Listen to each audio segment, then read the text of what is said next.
sentar, irmãos. Nós vamos ler o texto, mas sentado mesmo como estamos. O texto bíblico de João, capítulo 3. João 3, a partir do verso 9 nós lemos. No domingo nós ministramos do versículo 1 até o verso 8. E eu separei essa segunda parte para que possamos degustar e nos alimentar de forma satisfatória. Tem muito material aqui, há muito assunto aqui nesse texto, e eu acredito que nós vamos comer bastante hoje para a glória de Deus. E o texto bíblico narra, primeiro, uma conversa de Jesus com Nicodemos. Nicodemos estava impactado com os sinais que Jesus havia realizado. Ele mesmo diz isso nos versículos primeiros. Versículo 2 especificamente, ele declara: ninguém faz esses sinais se Deus não for com ele. E ele estava ali para saber a respeito da vida eterna. Jesus responde a ele. Jesus é enfático que ele tinha que começar de novo, ele tinha que nascer de novo. E então o texto continua agora, Jesus explicando ainda mais a respeito do assunto. Quero relembrar aqui, irmãos, que Nicodemos era um dos principais líderes do judaísmo. E para alcançar esse patamar, ele era um homem de profundo conhecimento do Antigo Testamento. Nós estamos falando aqui, nós estamos para contemplar um diálogo de Jesus com uma pessoa profunda conhecedora da Escritura. Quanto, é claro, ao judaísmo. Você conhece que o judaísmo ele se formou por mais ou menos no ano 160 a.C., porque houve uma dispersão dos judeus. Os judeus foram dispersos porque um homem chamado Antíoco Epifânio tomou Jerusalém. É nesse período que ele mata um porco sobre o altar. Vocês não sabem que o porco é um animal proibido pela lei para alimentar-se, quanto mais para ser sacrificado no altar do templo. Então ele mata um porco no altar do templo, ele proíbe a leitura da lei em Jerusalém, e então os judeus são dispersos de Jerusalém, e eles fundam as primeiras sinagogas nesse período. Basicamente o ano 168, 160, 168, por esse tempo aconteceu esses fatos. E é nesse período que se inicia as primeiras sinagogas e funda-se então o que é chamado de judaísmo, a religião judaica dos judeus. Esse judaísmo visava fomentar a leitura da lei fora dos arredores, fora da casa do Senhor, que era Jerusalém. Eles se espalham pelos todos os lados, né? Fundam as sinagogas, que eram, na visão deles, uma extensão do templo, porque assim como lia-se a palavra, assim como se reuniam no templo, eles passariam a fazer isso nas sinagogas. E aí você já conhece o assunto. Mas o que eu quero dar ênfase é que este homem recebe o impacto das palavras de Jesus. Estas palavras são esclarecedoras para enriquecer o nosso conhecimento quanto à salvação. E eu quero então continuar a leitura aqui com você. Versículo 9. Nicodemos perguntou: como pode ser isso? Observando aí, como pode ser isso o quê? Jesus disse que era necessário nascer de novo. Jesus disse que era necessário que o homem nascesse não só da água, mas do Espírito. Jesus declarou que o vento sopra onde quer e ouves a sua voz. Assim é todo aquele nascido do Espírito. Ou seja, ele não se sabe de onde vem, não se sabe para onde vai. Assim é o mover do Espírito Santo. E aí nós explicamos já na mensagem domingo. Você pode voltar lá e você ouvir a mensagem toda e entender um pouco mais. Mas o Nicodemos pergunta: como pode ser isso? Ele não entendeu nada. E Jesus continua sua explicação. Jesus respondeu: tu és mestre em Israel e não compreendes estas coisas? Eu quero parar aqui, irmãos, nós lemos lá no começo do culto, e eu quero aqui dar uma palavra sobre esta fala. Jesus declara: tu és mestre em Israel, tu és mestre em Israel e não compreendes estas coisas? Ele pergunta a este homem, mas aqui uma afirmação clara de Jesus, declarando a falta de referência de Nicodemos. Ele não olha para o Antigo Testamento como deveria olhar. É o que Jesus está dizendo. Você conhece o assunto que eu estou tratando, mas você não consegue entender ou enxergar.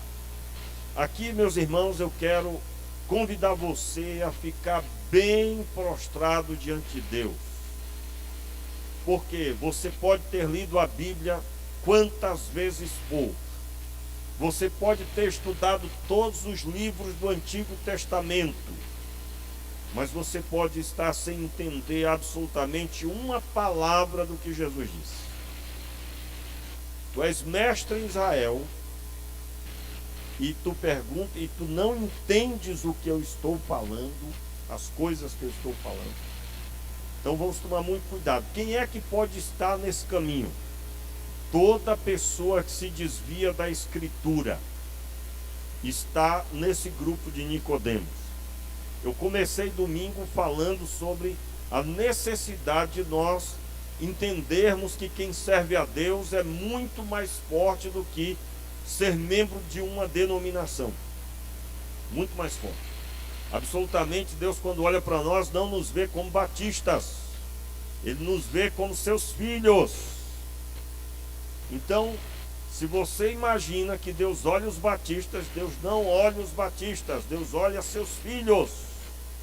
É muito difícil, irmãos, eu estar falando isso, porque infelizmente, numa hora dessa, se você é religioso, você fica ferido.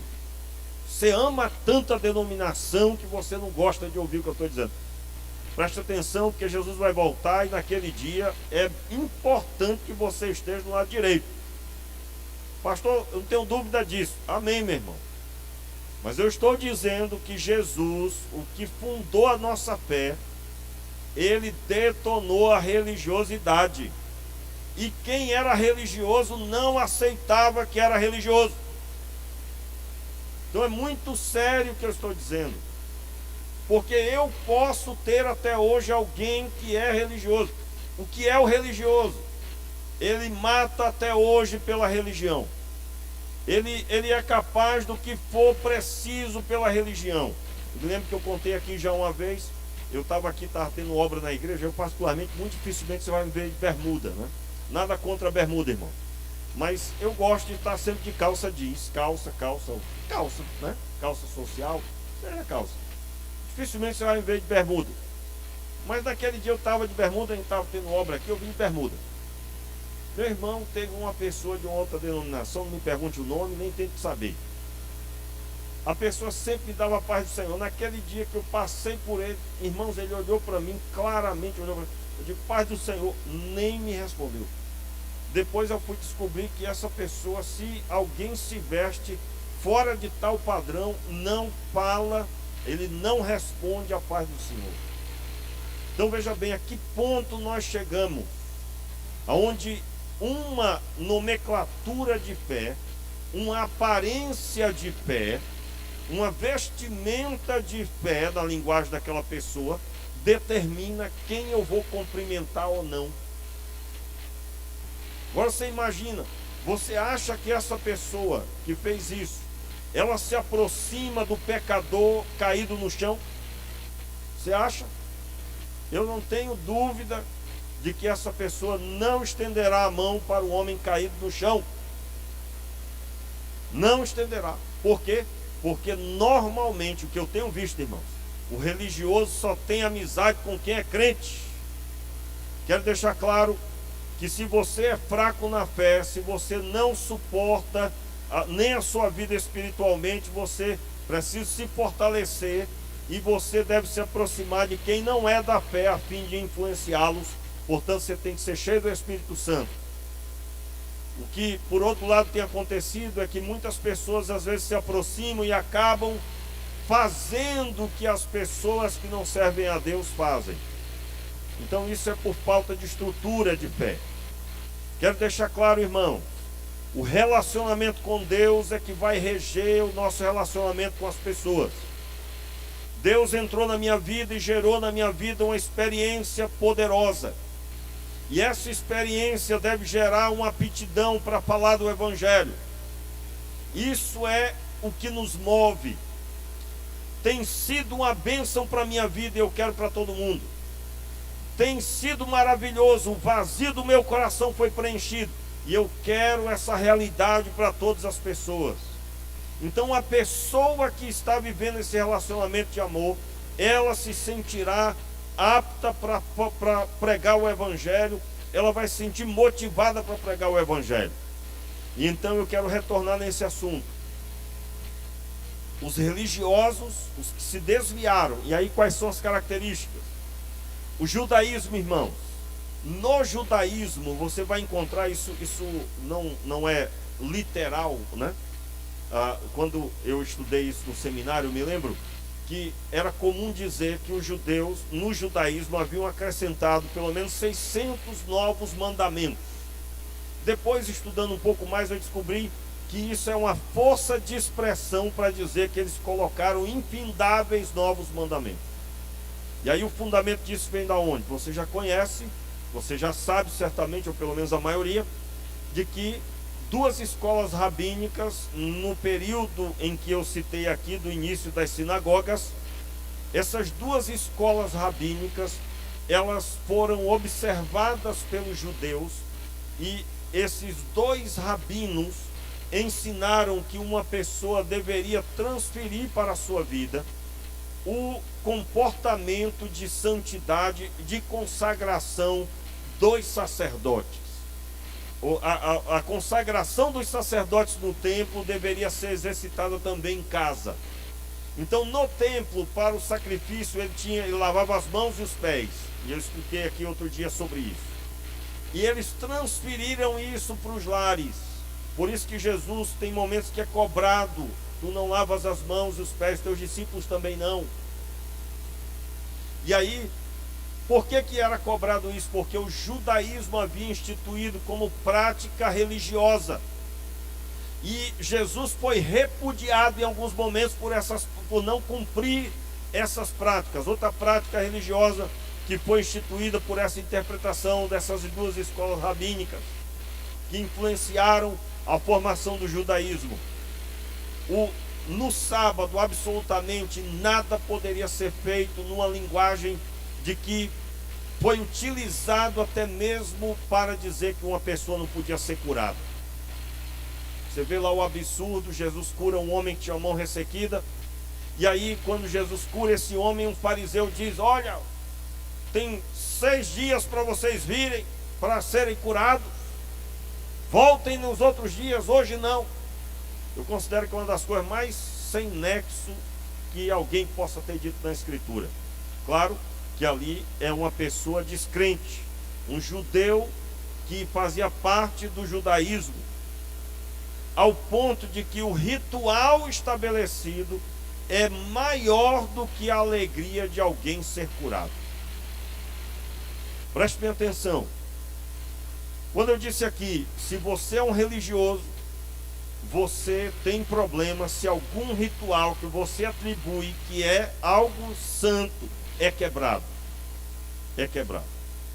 Por exemplo, hoje acabou o culto, o pastor não deu. Teve um dia, irmãos, eu só me lembrei depois, eu não dei a bênção apostólica no final. Imagina a pessoa, né? Eu já encontrei, viu, doutrinariamente, pessoas preocupadas se o pastor no final não fizesse isso. Depois, eu só percebi depois, não sei se você lembra disso, foi recente, mas eu já vi pessoas preocupadas com esse momento. É como se a semana não fosse abençoada. Eu quero deixar claro que a sua semana será abençoada por causa da presença de Deus na sua vida, a obediência da palavra e no seu coração.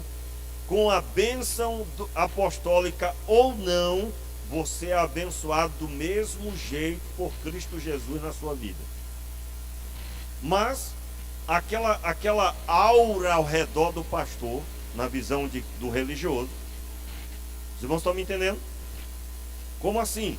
Não, mas o pastor, ele tinha que ter me abençoado. Uma vez uma pessoa estava saindo da igreja, chegou no gabinete, disse: pastor, eu estou saindo e tal, mas olha, eu amo o senhor, amo a igreja, me abençoe.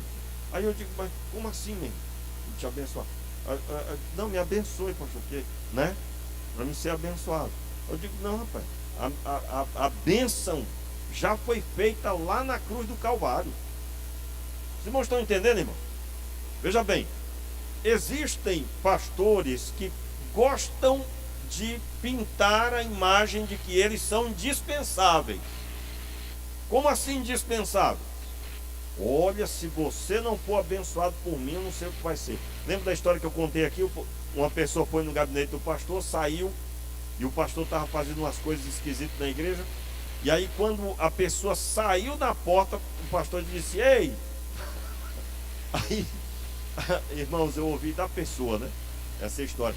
Aí, o pastor fez assim: ô meu pai amado. Tipo, tirou a bênção de sobre aquela pessoa. Irmãos, coitado desse pastor. Coitado dele. Coitado. Por quê? Porque ele não é maior do que o sacrifício de Jesus na cruz do Calvário. O sacrifício de Jesus na cruz do Calvário é que garante a nossa vida abençoada. É isso que eu quero dizer. Qual é a minha palavra para os pastores? Participe dessa bênção, abençoando todo mundo. Agora, no caso daquele rapaz que me perguntou, eu notei que havia um entendimento de que acontecesse o que fosse na vida dele, mas a minha bênção sobre a vida dele seria algo assim, que iria determinar, até mesmo se ele pecasse, a bênção seria mais forte. Irmão, desculpe a risada, mas eu fico assim. Eu não sei se é da vontade de chorar ou de não sei, mas é uma pobreza espiritual muito grande isso. Como assim? Eu preciso ser movido pela cruz. Eu não sou movido por coisas que estão desconectadas da minha conduta diante do altar do Senhor. Os irmãos entenderam? Quando entenderam, digam amém. Então, o que determina a bênção e o milagre é a minha fé no Senhor, na sua obra e na sua palavra. E o convite a toda pessoa é sempre abençoar. Ah, mas Paulo disse que não é para maldizer, é para abençoar.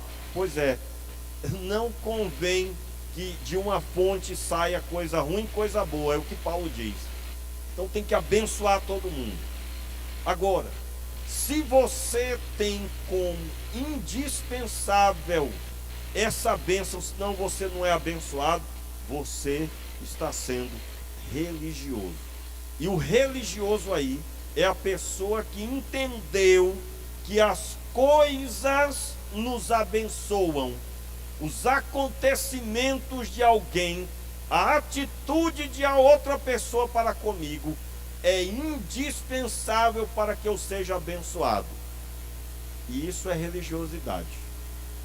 A atitude que abençoa a sua vida é o sacrifício de Jesus Cristo na cruz do Calvário.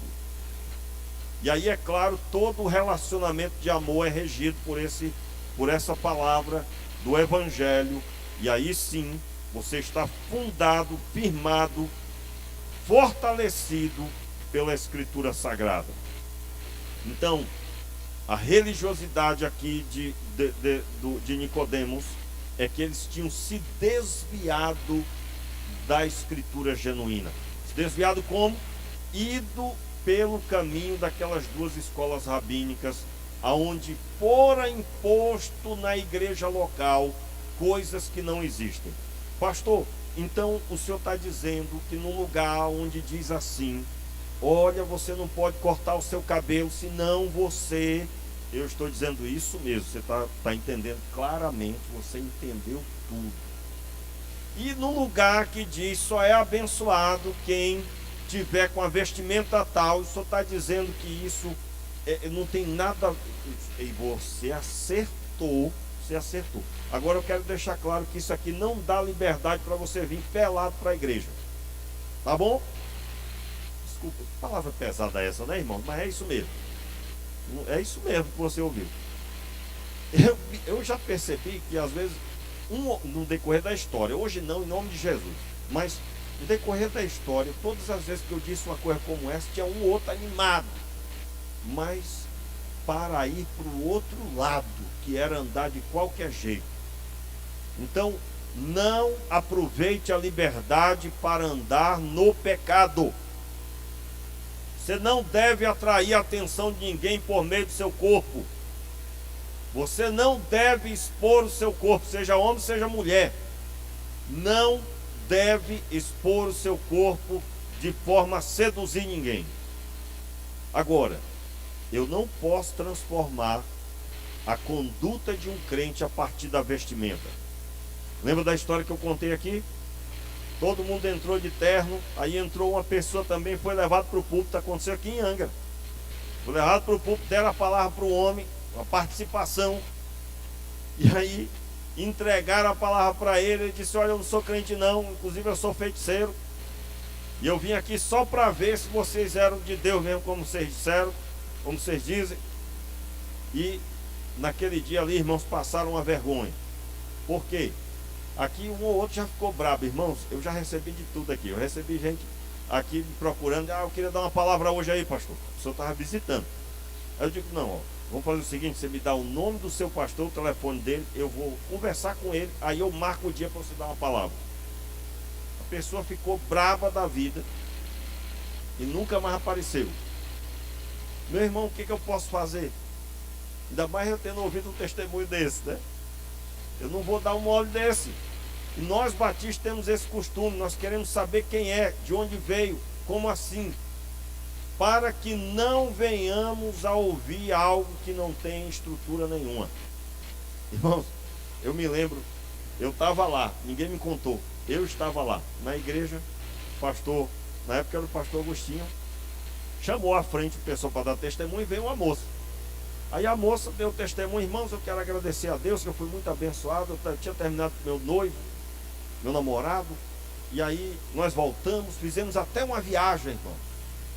E aí essa viagem foi uma bênção. Inclusive, irmãos, eu estou até grávida. Eu estava lá, irmãos, na hora de meu Senhor, eu fiquei com vergonha pelo pastor, né?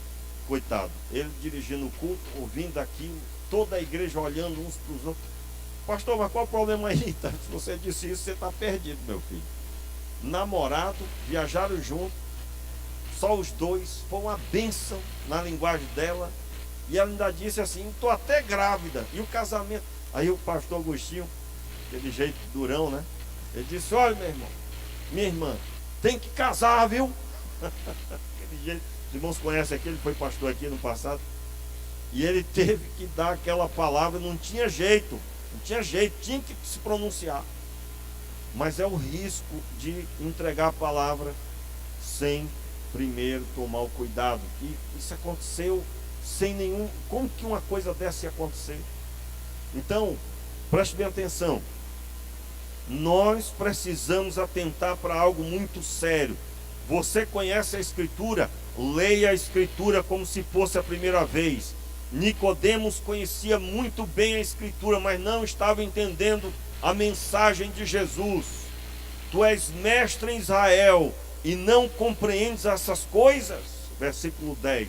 E aí continuando o texto: em verdade vos digo que nós dizemos o que sabemos e testificamos o que vimos, contudo não aceitais o nosso testemunho.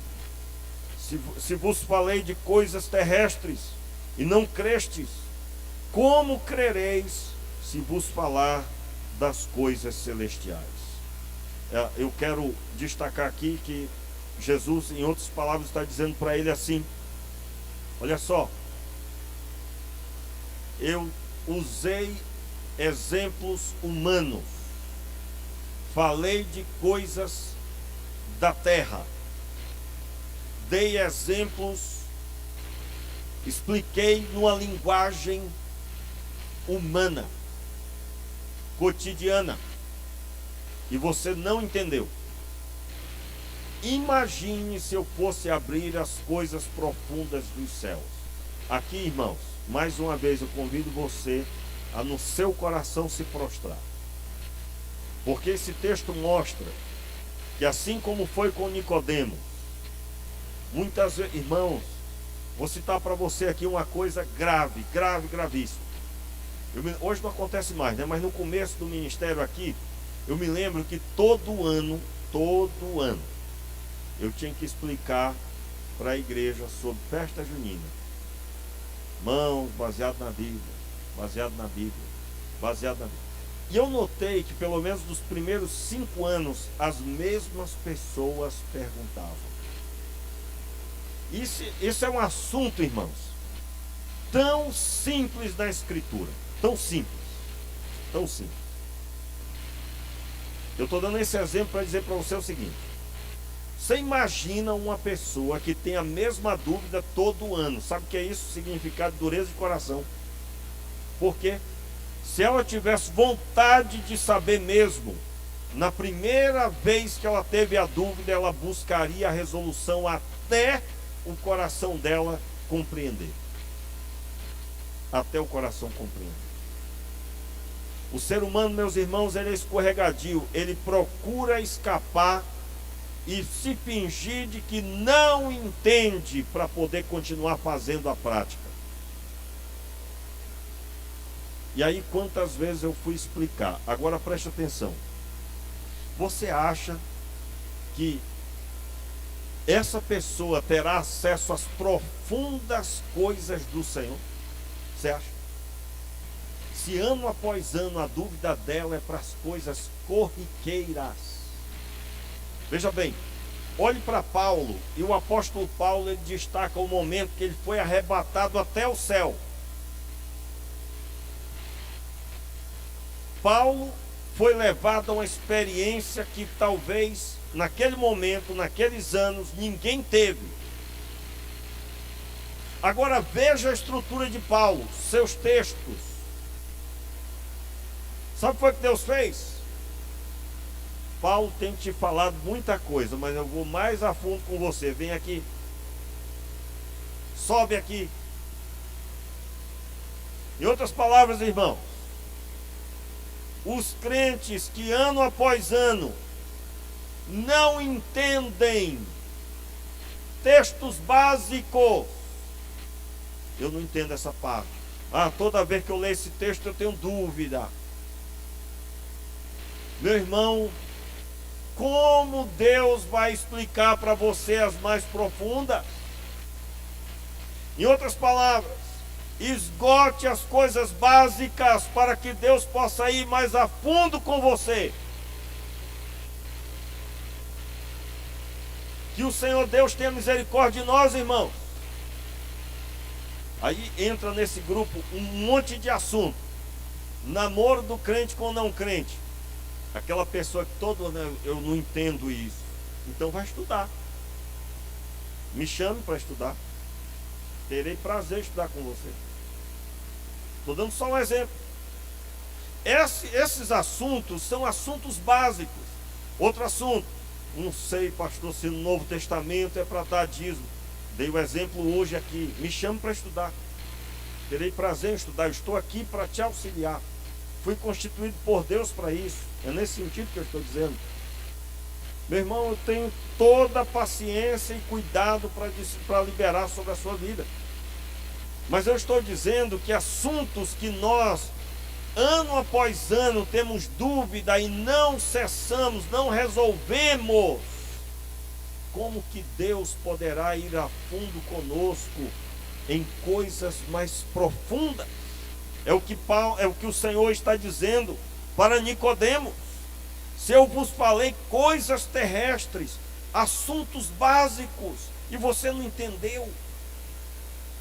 Salvação, irmão, conversão de alma, isso é assunto básico.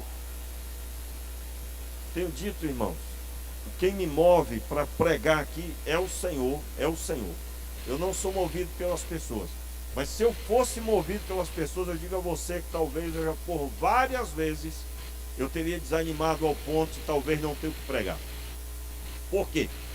Porque o que você encontra de pessoas endurecidas que não leem a Bíblia, irmãos, eu digo a você, pessoas que não leem a Bíblia do jeito que a Bíblia diz que tem que ler. A maioria do povo lê a Bíblia de vez em quando. E quando lê, na maioria das vezes diz, não entendo. E aí vem a pergunta, o que é que você está fazendo para entender? Aí eu quero agora dar a solução, porque só falar o problema não é comigo.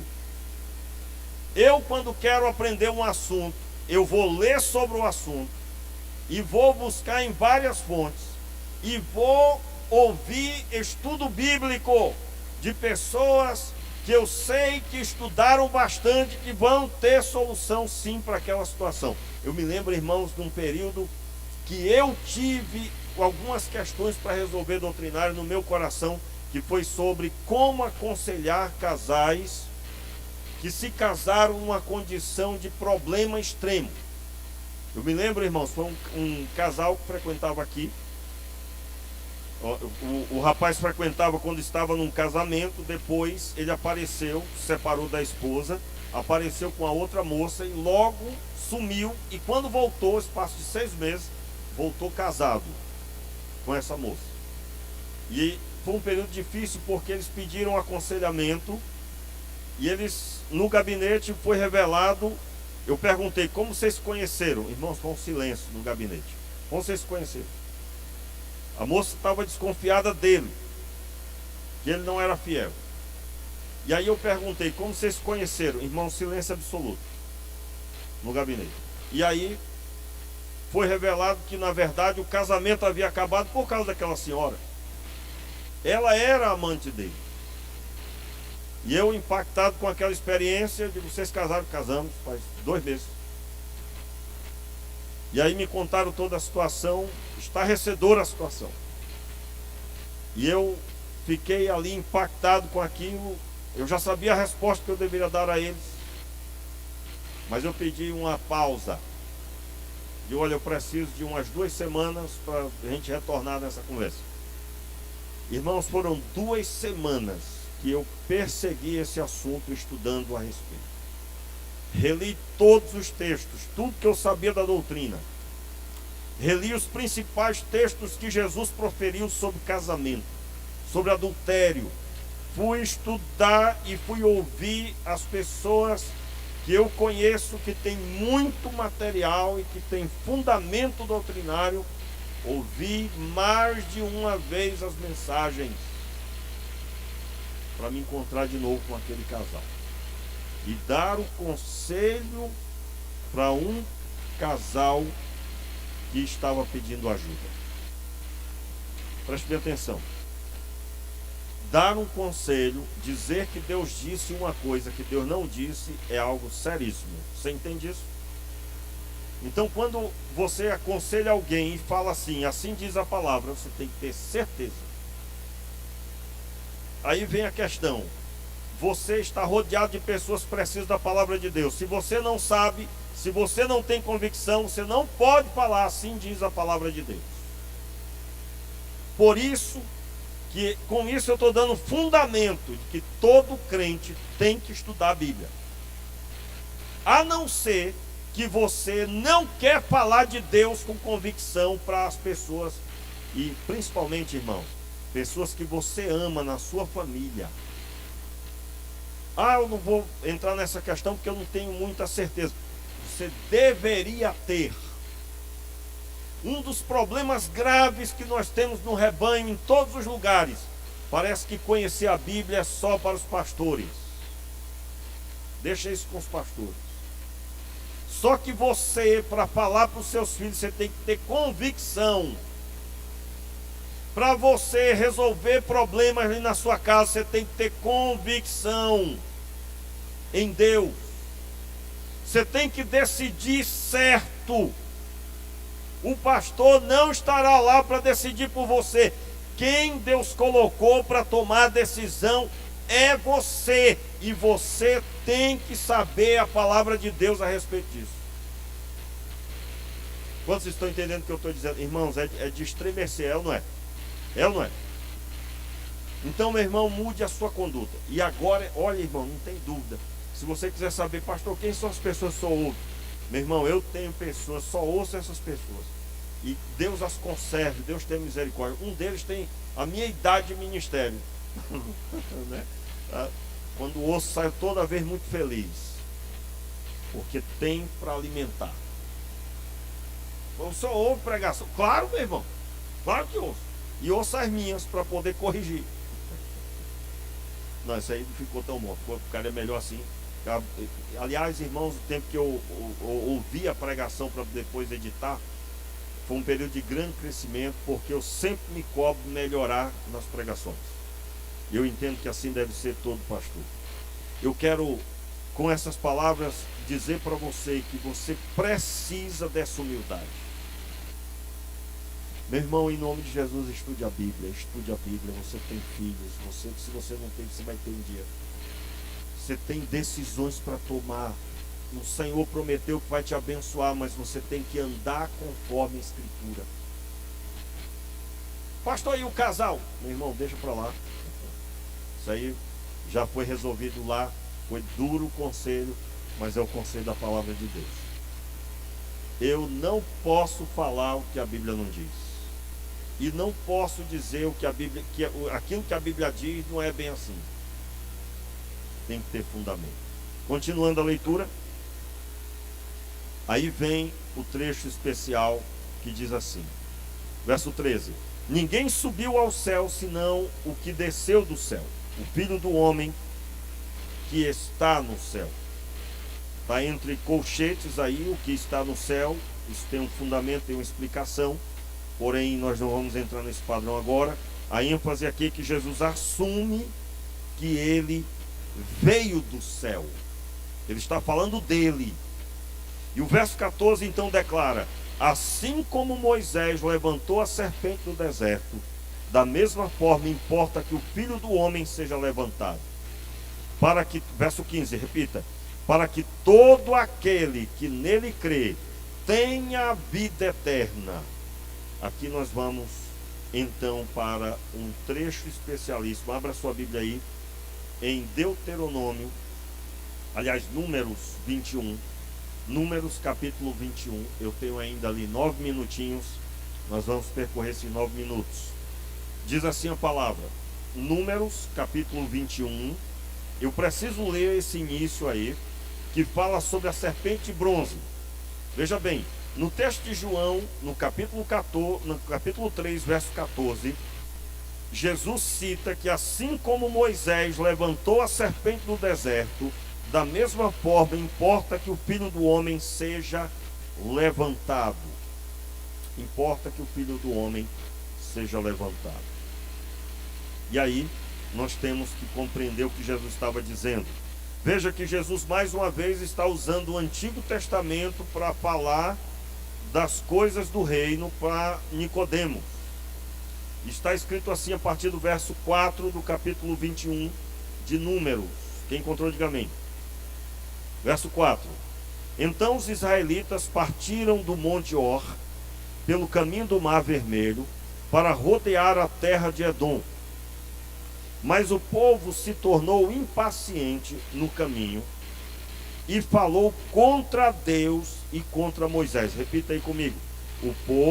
Mas o povo se tornou impaciente no caminho e falou contra Deus e contra Moisés, dizendo, eu estou lendo na tradução Nova Almeida, Revista e Atualizada. Eu quero continuar aí o versículo dizendo: por que vocês nos tiraram do Egito para que morramos nesse deserto, onde não há pão nem água? Já estamos enjoados desta comida ruim. Olha só o que eles dizem aí. Estamos enjoados dessa comida ruim. Então o Senhor mandou para o meio do povo cobras venenosas que mordiam o povo, e morreram muitos do povo de Israel. Então o povo foi a Moisés e disse: nós pecamos porque falamos contra o Senhor Deus e contra você. Ore ao Senhor pedindo que tire de nós as cobras. Então Moisés orou pelo povo. O Senhor disse a Moisés: faça uma serpente e coloque-a sobre uma haste. Quem for mordido e olhar para ela, viverá. Moisés fez uma serpente de bronze e a pôs em uma haste. Quando alguém era mordido por alguma cobra e olhava para a serpente de bronze, ficava curado. Então, note aqui. O povo falou contra Deus e falou contra Moisés. Na passagem do Novo Testamento de João, o judaísmo era a expressão clara de que eles estavam desfazendo da palavra de Deus ao ponto de mudá-la, colocando mais mandamentos. No Novo Testamento, o judaísmo era a declaração clara é uma redundância, mas você entendeu. Era a declaração de que o alimento que Deus tinha dado era enjoativo, ao ponto que eles mudaram o assunto. Quero deixar claro aqui, irmãos, que nós estamos vivendo isso no nosso tempo, tá? O alimento que Deus deu não é uma bênção, eu tenho que discordar dele e eu tenho que desprezá-lo. Aí, em que sentido eu estou falando?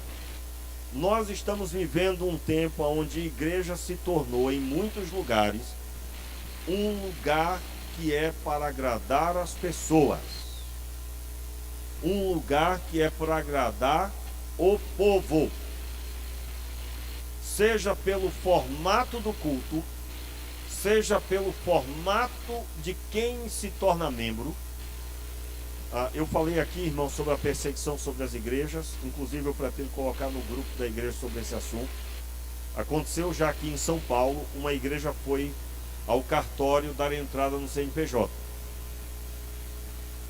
O CNPJ não foi registrado, porque no estatuto daquela instituição, que é apresentado o estatuto para poder ser feito o CNPJ, e havia trechos que, segundo o escrevente do cartório, eram trechos discriminatórios para com os homossexuais, quando dizia que o casamento aceito pela igreja é o casamento conforme a Bíblia. E aí o que aconteceu? Aqueles irmãos entraram na justiça, e é claro que vão ter ganho de causa. Isso está acontecendo atualmente. Terão ganho de causa porque a Constituição já garante o direito da liberdade religiosa, que para fazer parte daquela religião, por motivo de fé, não se aceita determinadas coisas, determinado formato.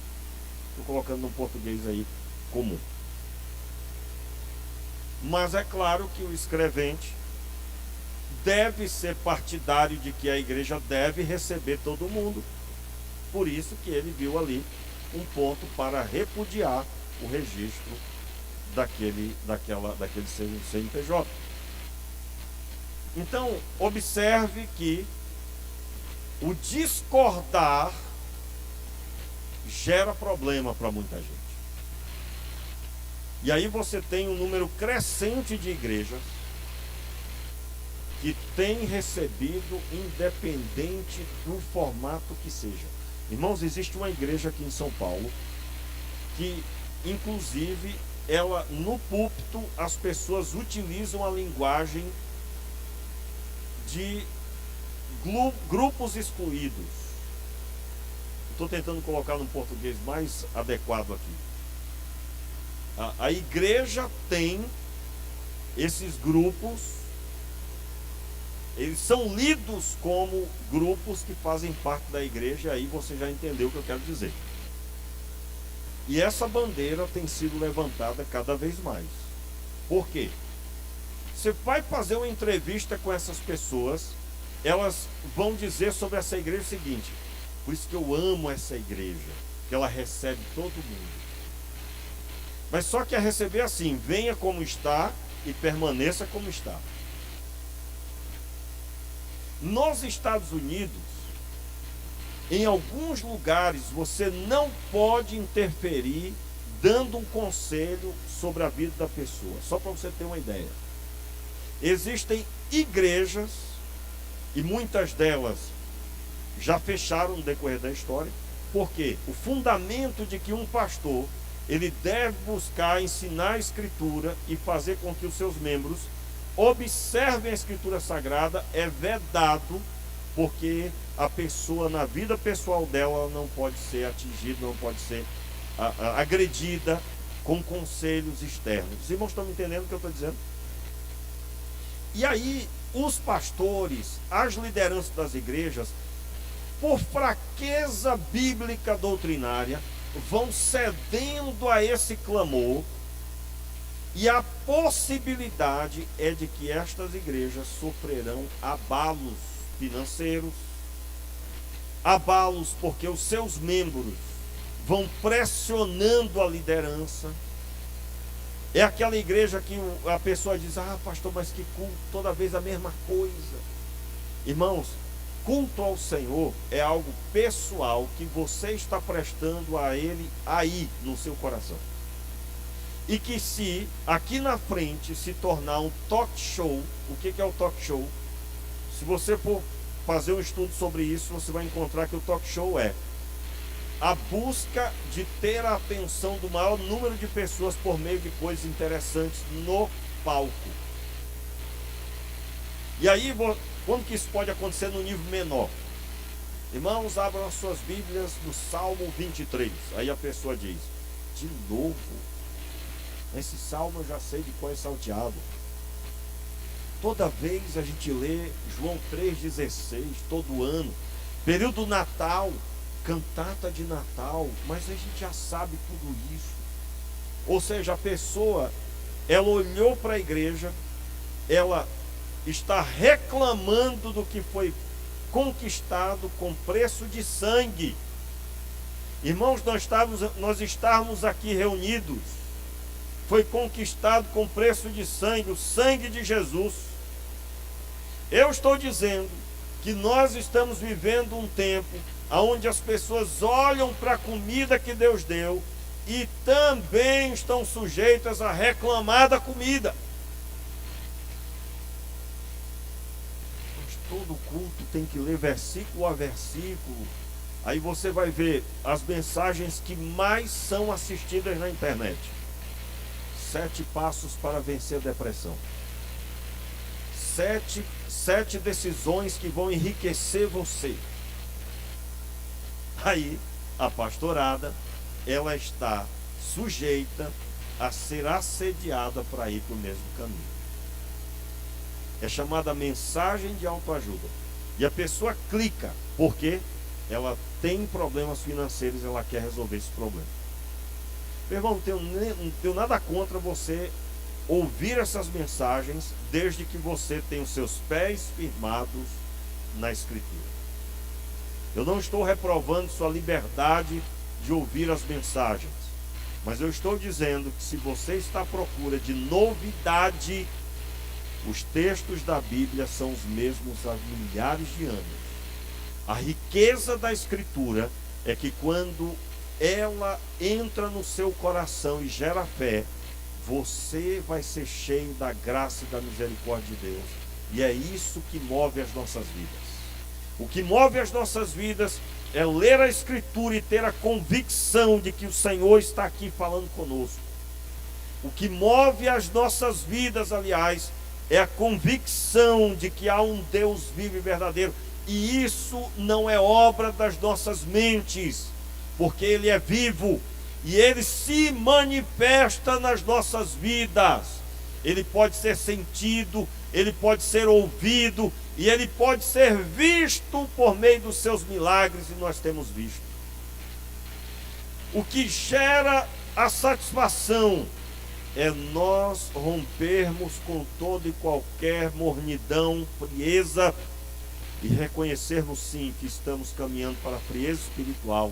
Se você, meu irmão, não suporta o culto, Se você tem dificuldade de ler a Bíblia, não consegue nem começar a ler porque dá sono, você está precisando de um avivamento na sua vida.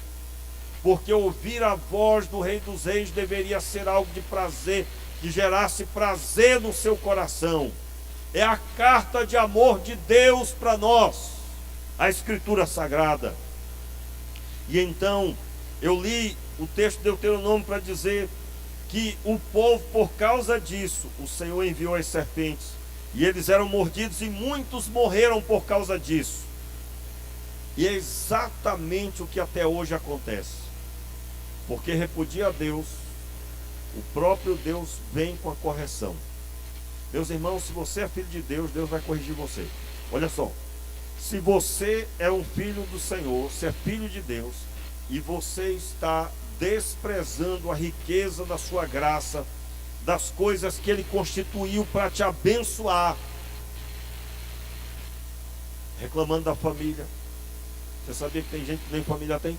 Você tem uma. Você reclama do marido, você tem. E tem muita gente que gostaria de ter um esposo, não tem. Você reclama da sua esposa. Irmãos, quantas vezes eu já vi, né? Acontecer, a pessoa só dá valor quando perde. Quando perde, chora e tal. Se eu pudesse, nem sempre pode, mas quantas vezes eu já tive vontade de dizer: chore não, chore não, chore não, porque na época que era para você ter chorado aos pés do Senhor, você não chorou. E assim também sobre os filhos. Irmãos, filhos não são pesos, são bênção. Quantas mães, quantos pais reclamam dos filhos? Você sabia que tem gente que não tem filho, que gostaria de ter? Portanto, agradeça a Deus por tudo que Deus tem te dado. Agradeça ao Senhor por tudo que Ele tem constituído.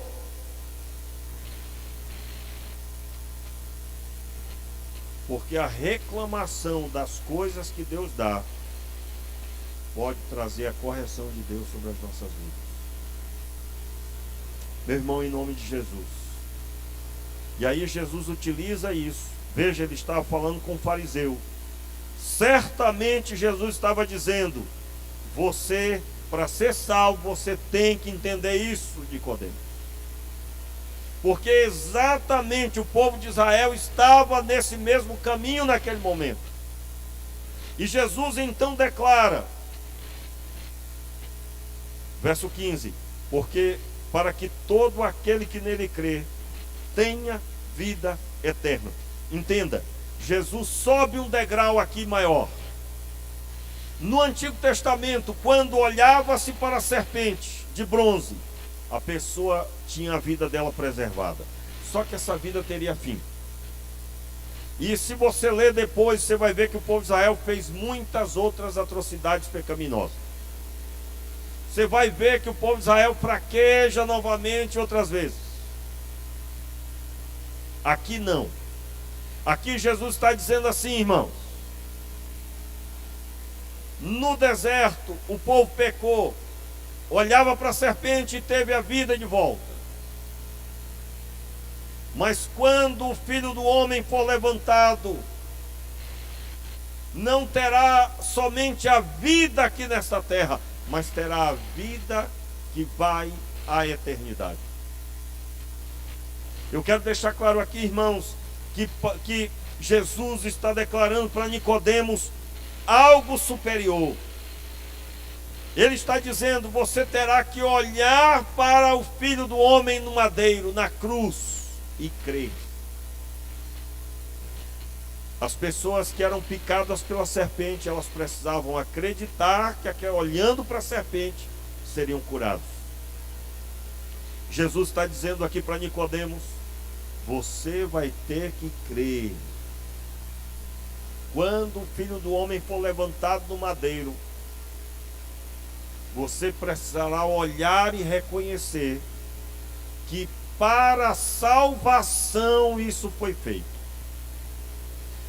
Irmãos, Jesus está dizendo para Nicodemos: largue a sua fé, pois ela é fé morta, e abrace a fé genuína que o Senhor Deus colocou diante de você. Qual era a fé? O Filho de Deus está aqui, agora. creia. Creia. E eu encerro hoje, irmãos, porque eu vou continuar aqui a partir do verso 16. Veja a ótica do verso 16. Porque Deus amou o mundo de tal maneira que deu o seu Filho unigênito. Jesus aqui entra no segundo assunto. Abraão, que deu o seu Filho único. E agora Deus dá o seu Filho único. Eu não vou retornar lendo sobre Abraão, mas eu quero com isso dizer para você, Jesus está aqui chacoalhando Nicodemos. E eu creio que ele está chacoalhando você também. Porque nós também precisamos dessa palavra. Preste bem atenção, meu irmão. Você crê que Jesus salvou a sua vida genuinamente? Você crê? Então por que quando as coisas apertam você fraqueja como se sua vida fosse se acabar? Você crê que você foi salvo? Entenda o que é salvação. Uma pessoa que está se afogando no mar, você já deve ter visto isso inúmeras vezes nos períodos de grande utilização das praias, por exemplo, na capital aqui do Rio, no Rio de Janeiro. E quantas vezes eu vi, né, os salva-vidas, eles vão até lá e tiram a pessoa da água.